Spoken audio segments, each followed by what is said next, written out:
Well, that's one way to start the show, advocating voting the governor of Florida out of office. That's, yeah, right. Yeah, yeah. Well, it's Wednesday, January 6th. Did anything big happen today? Just a few things. We were just certifying the election. I'm sure that went really well. Yeah. Normally in past years, it only took 30 minutes. 30 minutes, that's it. So I'm sure it went quick. It went smooth. Yeah, Yeah. it went really smooth. Real smooth. Yeah.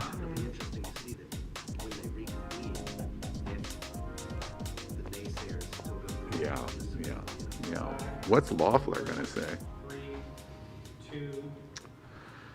Well, we have breaking news on Wednesday, January 6th.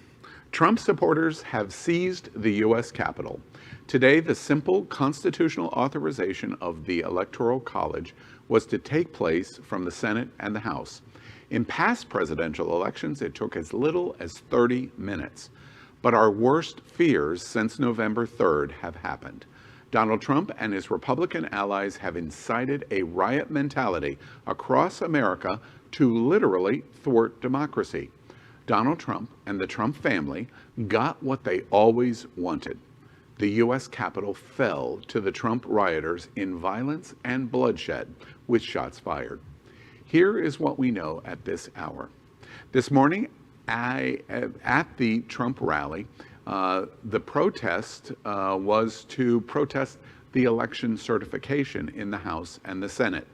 Late morning, Donald Jr. and Eric Trump came to the stage and called for a demonstration action against what was happening in the Capitol, in the U.S. Senate and House chambers.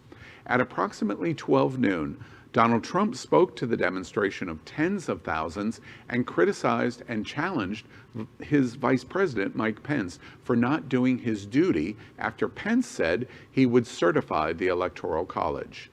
At approximately 1:30 p.m. Eastern Standard Time, thousands began to break the barrier entries of the U.S. Capitol, and it took only 13 minutes to make it to the doors of the House and the Senate. Vice President Pence was in the Senate chambers when the attack began. At 2:15 p.m. Eastern Standard Time, a report of shots fired was reported by Fox News. By 3 p.m. Eastern Standard Time, the Capitol building was being evacuated and the seat of the most powerful democracy in the world fell, at least for a little while. At 4:06 p.m., President-elect Joe Biden did a live national address where he said, quote, "Democracy itself was under attack, an assault on America. The scenes we are watching do not reflect the true America that we all know. This is sedition and it must end now. The words of a president matter. At their worst, they can incite. And I call on President Trump to go on national television now to defend his oath to say it must stop now. This is not a protest. This was an insurrection. We have come to such a dark moment. We will endure here. Our work must be to restore decency. Think of what the rest of the world is looking at. America is so much better than what we have seen today. So President Trump, step up." End quote. At 4:30 p.m. Eastern Standard Time, National Guard troops, Capitol Police, and D.C. Police began to take back our Capitol. We will watch shocking pictures of today in the next hours and days. And of course, this is a developing story. Guys, I thought it was the end of the world. I was like, oh my God, what is going on? And I refuse to call them protesters or demonstrators. They are outright criminals, those people. They really are. Do you think that we are going to, we're ever going to be the same again? How do you get rid of the pictures of someone sitting in Nancy Pelosi? Now, I won't even use her name. I take that back. Of somebody sitting, lounging across the Speaker of the House's chair that has been taken by force. How do you come back from that? How do we get over images like that? It's important to call it what it is. It's a form of domestic terrorism. And I think moving forward, we have an opportunity to further heal our communities. It's got to come down to local grassroots efforts, helping to counter some of these misinformation campaigns that get folks all riled up and believing conspiracy theories, as opposed to the reality that it's our government. If you want to change it, participate. Come door knocking with us. Come make some phone calls. Get involved. And how the hell did they get in? I mean, wow, how is it that that blows my mind? A place that's so protected. Yeah, and it only took 11 to 13 minutes, reports are showing. I kept thinking as I was watching it live, at first I didn't believe it. And to be honest with you, I turned to Fox News. And the reason I did. Wow. I turned to Fox News because I knew that they would have the most critical point of view of what was really going on. And I wanted to hear what they said. And the Fox anchors were breathless, in shock about what was going on, and turned on President Trump immediately to assist in terms of trying to get it stopped. So I realized that this was as serious as I knew it was by watching Fox News. And the other thing that I thought of all afternoon, ABC reported this afternoon, in the first 30 minutes, more than 1 billion people had come to their televisions or to their internet watching what was going on. First, that is a reflection of how important the Capitol building is. It's the center of democracy in the world. It's a representation of the center of democracy in the world, because 1 billion people would tune in just like that about what was going on. And something so crazy happening. How long did it take Trump to react? I mean, he was tweeting, and then how long did it take him to actually, I mean, there was congressmen, there were senators pleading with him, please make a statement. And and by the way, to that point, the best we can do, and America, we tell you, we basically trashed big portions of our show today, so we're kind of flying by the seat of our pants. We've given you the timeline, which is the best information that we're going to give you on what has happened this afternoon. But to Faye's point here, Joe Biden came out and spoke before the President of the United States and called the President out repeatedly to do exactly that. The President didn't even speak live. The President-elect did. He spoke live. Then they promoted and shared this video that he had taped. And he did that only after being called out by so many people, including the President-elect of the did he say that he loved the protesters or something crazy like that? He did. He said at the end, "I love you." Oh my goodness. He loved his fanatical fans. How many days are left? Too many. Yeah, too many, and it's only 2 weeks. Or if we invoke the amendment, it could be just a few days. I'm just saying. Of course, this is a developing story. I think most of us are basically in shock, but we've got to refocus, and things will be okay. So welcome to Queer News Tonight, the world's first and only LGBTQ daily evening news. I can assure you, we're the only LGBT news on this planet that is telling you about this event live. It's time to queer up the news. So what are we going to talk about?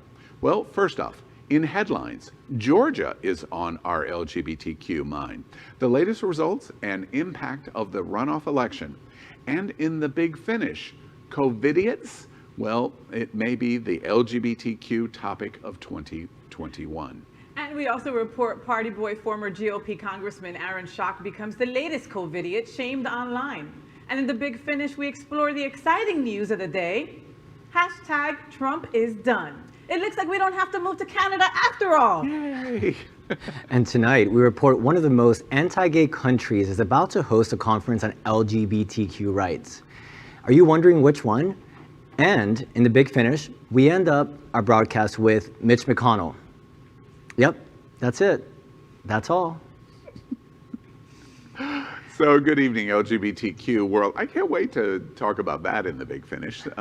It's 7 p.m. Wednesday, January 6th, and we are literally out of the closet and into the headlines. So many of your important stories we're going to tell this evening on Queer News Tonight.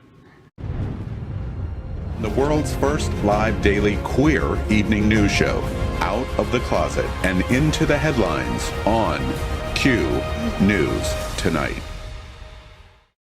Well, thank you for joining Queer News tonight. This is a live, unedited LGBTQ evening news show. Whatever happens, you will see it here. This evening, we bring you the news of and a perspective representing the LGBTQ community from South Florida, America, and across our world. I'm your Queer News Tonight anchor, Al Ferguson, and tonight, let's first up welcome anchor Faye. What? She is out. She's proud, and of course, as I always say, she's certainly loud. She's a Latina to be reckoned with, half Puerto Rican, half Colombian, and 100% freaking Jersey. She has the popular blog and YouTube channel Faye What? Good evening, Faye. Hola, mi gente. Oye, qué día. Tengo un dolor de cabeza hasta aquí, pero estamos representando y presente. Yes, that, whatever you just said. Let's welcome also anchor Eddie Martí Kring. Eddie is this is Latin night here at Checking Out. Eddie is a lifelong community organizer and a human rights advocate. Eddie left Cuba at the age of 6 to emigrate to Miami when at the age of 16, after coming out to his family as gay, he experienced homelessness before being adopted by a caring family. Eddie is currently serving as the field and community organizer for SAVE, Safeguarding American Values for Everyone, South Florida's longest serving LGBTQ civil rights advocacy organization. Welcome, Eddie. Thanks, Al. Good to be here with you all. Well, tonight we begin with the queer headlines. The LGBTQ community in South Florida and across America is diverse. Our community across the world is vast, and here are the bullet points of the queer news for today, Wednesday, January 6th. We begin by queering up politics. Georgia is on our LGBTQ mind. The latest results and impact of the runoff election. Democrats closed in on control of the U.S. Senate with a victory in both of Georgia's 2 runoff election seats. The Reverend Raphael Warnock won his race against Republican Senator Kelly Loeffler by nearly 55,000 votes. In the other race, Jon Ossoff held a narrower lead over David Perdue, whose Senate term lapsed on Sunday. This means Jon Ossoff has won the Senate seat for Georgia, and now there is a 50-50 split in the Senate. With Vice President Kamala Harris, the Democrats have taken control of the U.S. Senate.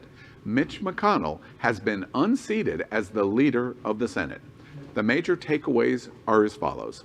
This is historic because the African American community in Georgia, which has had a huge record-breaking turnout, has elected the first black senator in the history of that state. Georgia is the symbolic heart of the oppression causing the Civil War and of even movies like Gone with the Wind and Scarlett O'Hara.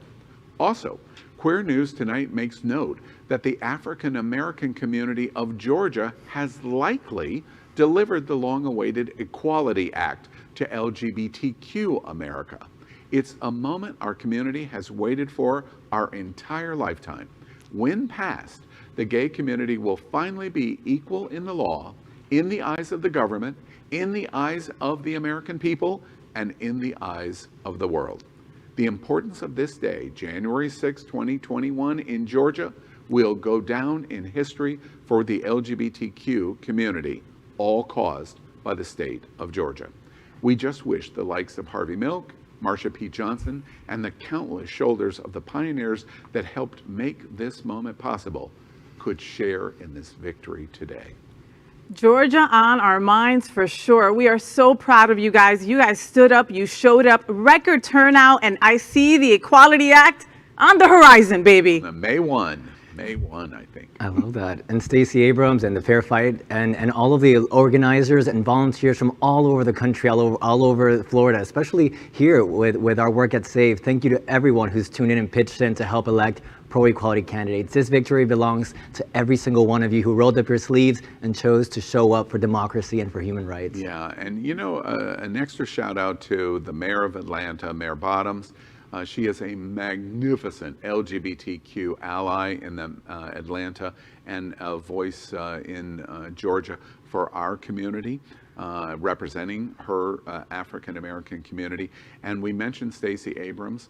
Look, how fantastic that just 2 years ago she lost that bitterly close race against Kemp as governor of Georgia, and where she is today. She is more important than the governor of Georgia could ever be. And Stacey Abrams, I know you have plans nationally, but perhaps you could suspend them, move to South Florida, and run for governor of Florida in 2 years. We would love to have you. Come on over. Next, we queer up gay culture. Party boy, former GOP Congressman Aaron Schock becomes the latest covidiot shamed online. Disgraced former Representative Aaron Schock from Illinois made a name for himself in the U.S. House as a solid vote against LGBTQ equality while denying he is gay. Schock was taken down by a scandal that involved allegations that he spent public and campaign funds inappropriately to decorate his office and travel around the world. Schock finally came out after being photographed hanging out with other gay men around the world, shoving his hands down a male stripper's pants in Mexico and making out with men at music festivals. He has lived the stereotype of a rich gay party boy to the hilt, including flouting coronavirus pandemic regulations. While a New Year's party in Puerto Vallarta and the resulting backlash against the men who attended has captured the most attention, Schock spent the holidays in Brazil. The Instagram account Gays Against COVID has been lifting up examples of gay men outrageously breaking prevention restrictions to party. The account was targeted by a group of circuit queens angry that their bad behavior had been spotlighted and was briefly taken down yesterday. When the account returned, Schock was the next covidiot to be exposed. Quote, "Be my quarantine," end quote, wrote Mauricio Kirchner in a post that says he's in Cabo San Lucas on the Mexican Riviera, along with a photo of several shirtless men, one of which is Schock. You know, I've been reading a lot about the way in which shaming isn't effective. At the same time, it is important to hold each other accountable not only as a community of the LGBT community, but broader community. So it's disappointing to see so many folks engaging in so much risky behavior.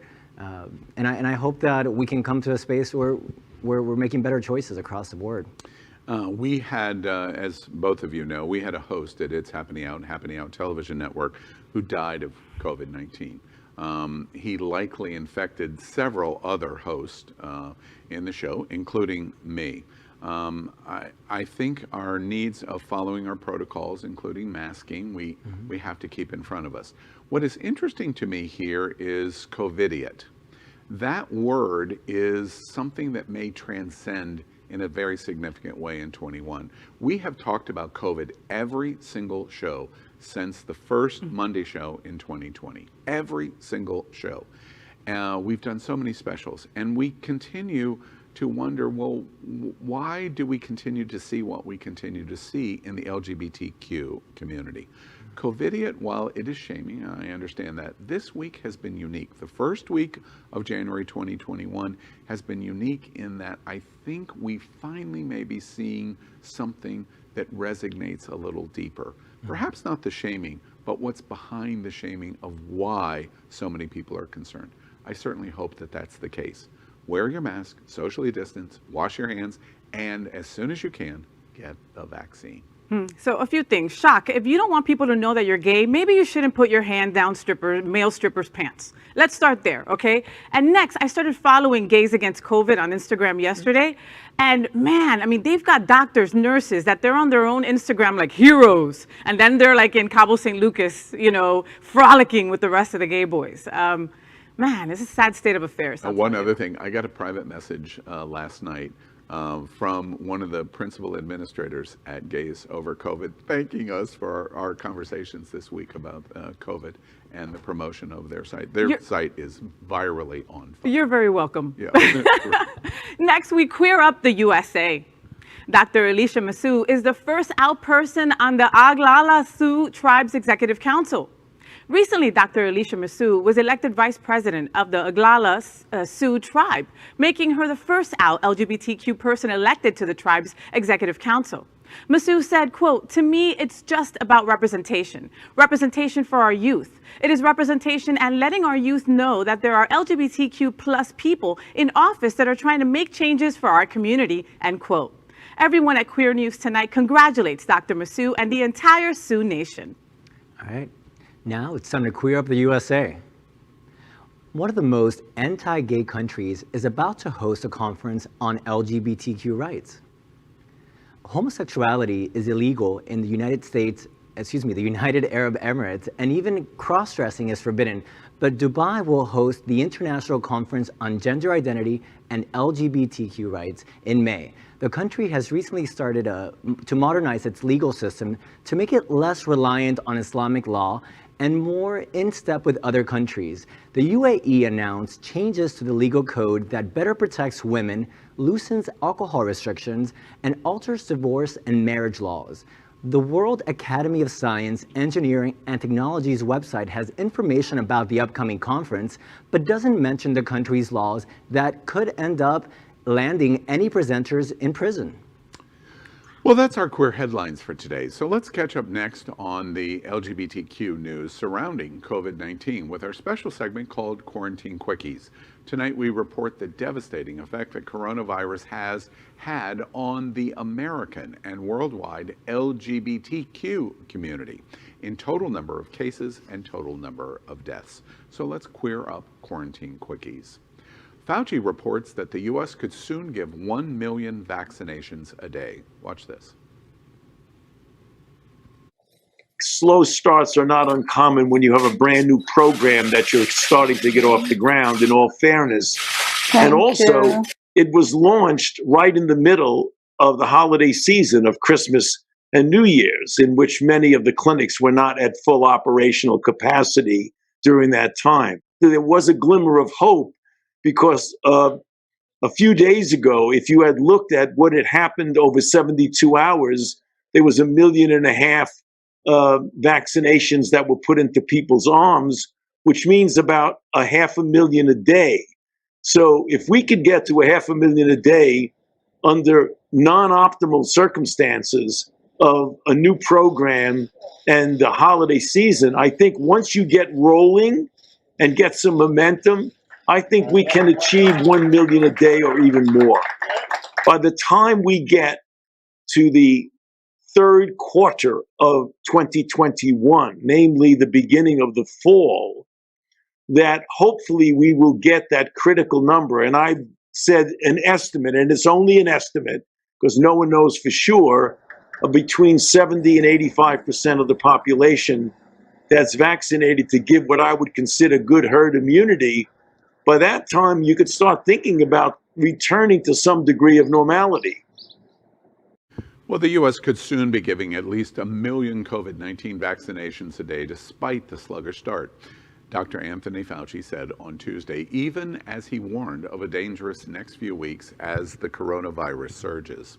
The slow pace is frustrating health officials and a desperate public alike, with only about a third of the first supplies shipped to states used as of Tuesday morning, just over 3 weeks into the vaccination campaign. Fauci said, quote, anytime you start a big program, there are always glitches. I think the glitches have been worked out. Once you get rolling and get some momentum, I think we can achieve 1 million a day or even more, end quote. He called President-elect Joe Biden's goal of 100 million vaccinations in his first 100 days, quote, a very realistic, important, achievable goal. It will happen. It'll just take us a little bit to get more organized. Do you know that some cities are using Eventbrite to make their appointments? Maybe that's not the way to go, people. But I mean, just give us a little bit more time. Please be patient. I finally got an appointment for my suegra, my mother-in-law. I'm taking her on Monday to get her vaccine. And hey, full speed ahead. Let's do this. I think it's, in the meantime, we get the opportunity to keep wearing our mask. It's going to help everyone keep the spread down, and where you know that it helps to prevent our healthcare system from becoming overwhelmed. So please continue to wear your mask and use best social distancing practices until we can get herd immunity. Eddie, I've got some bad news for you. At your age, you're going to get your vaccination appointment in 2024. At least. Sorry about your luck. Oh.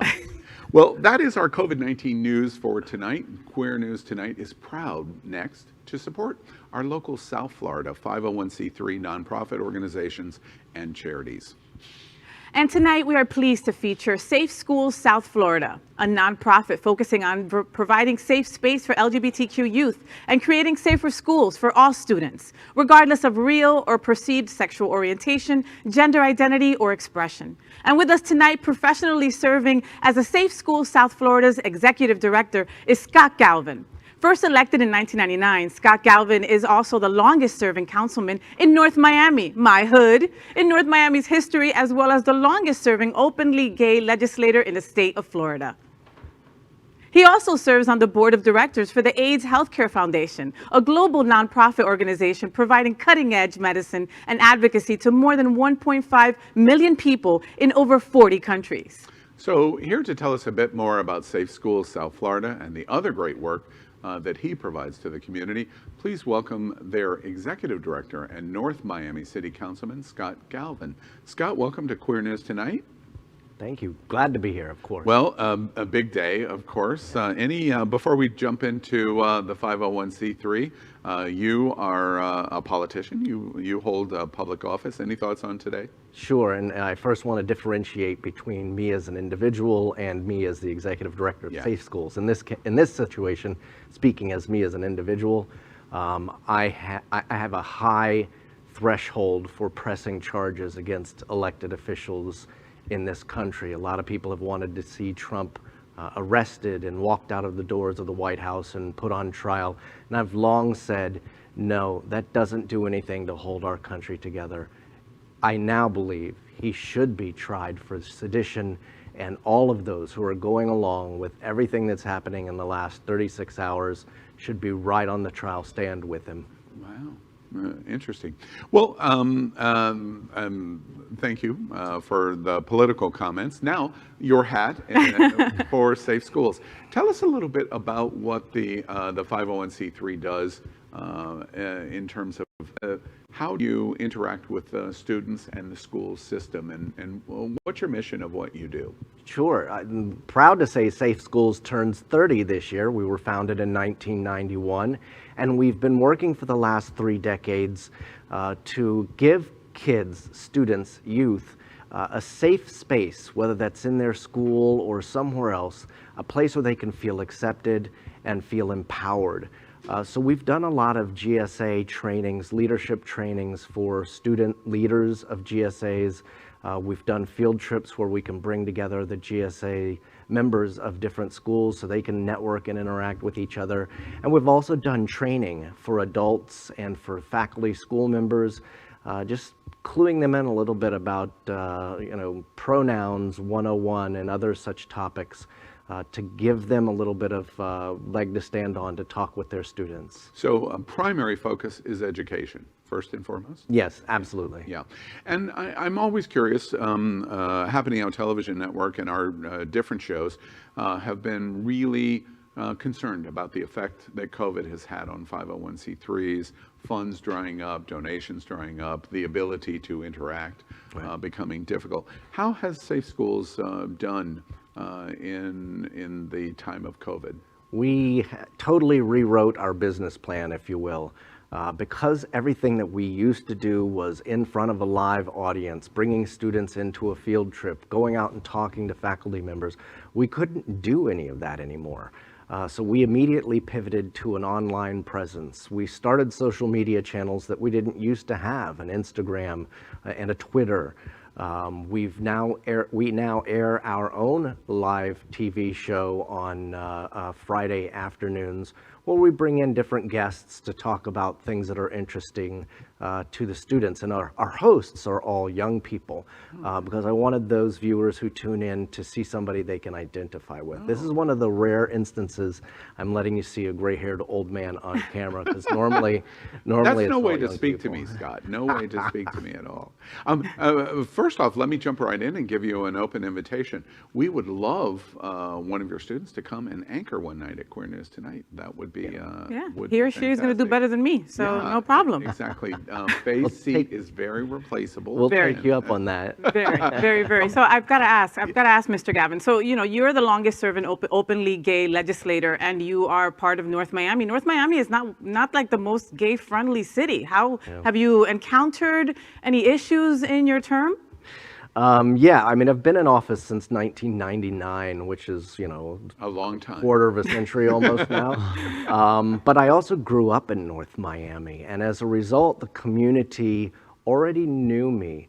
When I came out in the early 2000s, it was big enough news still that it got, Miami Herald front page coverage.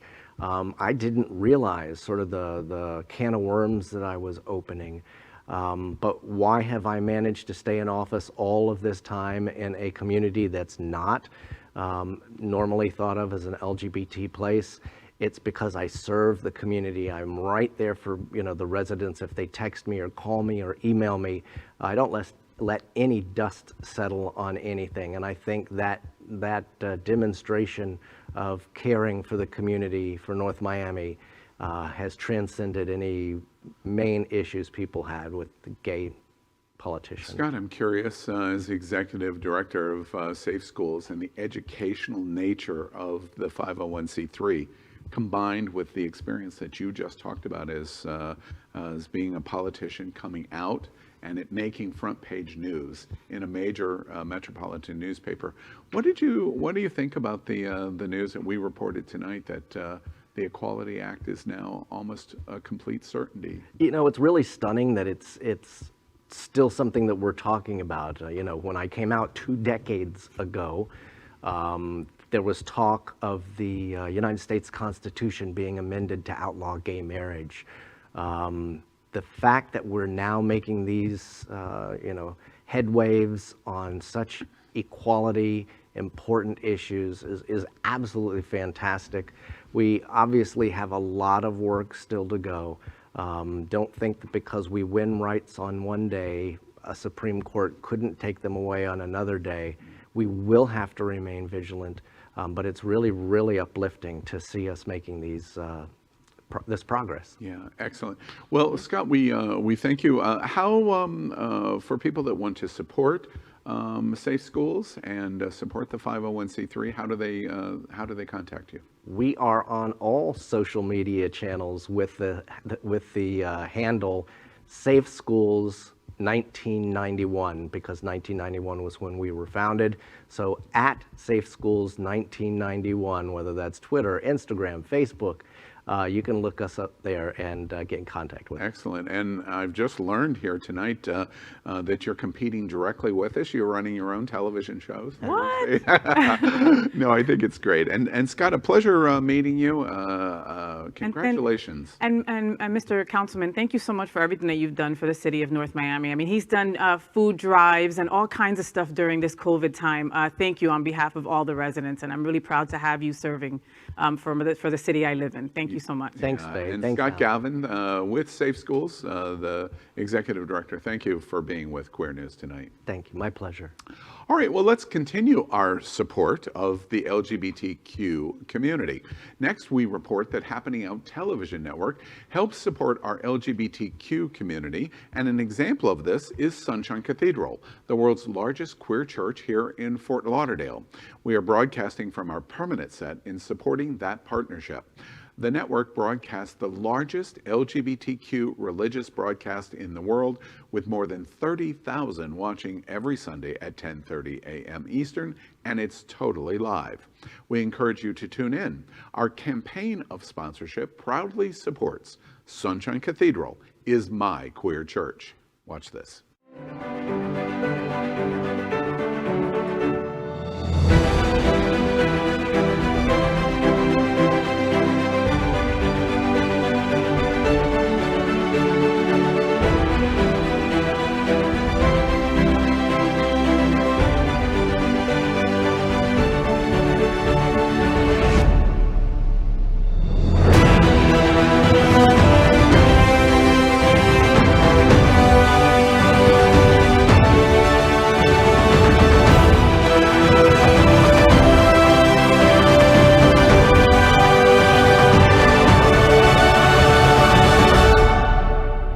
I'm John Buckley from Unity Coalition and Celebrate Oglala, and Sunshine Cathedral is my queer church.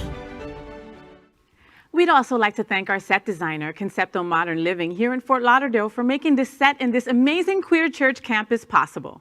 Finally, We thank our Queer News Tonight hotel sponsor, Best Western on I-95 in Fort Lauderdale. This is the closest and best choice to the famous Wilton Drive, and our hosts and guests stay at this LGBTQ ally partner. We encourage you to stay here when you visit South Florida.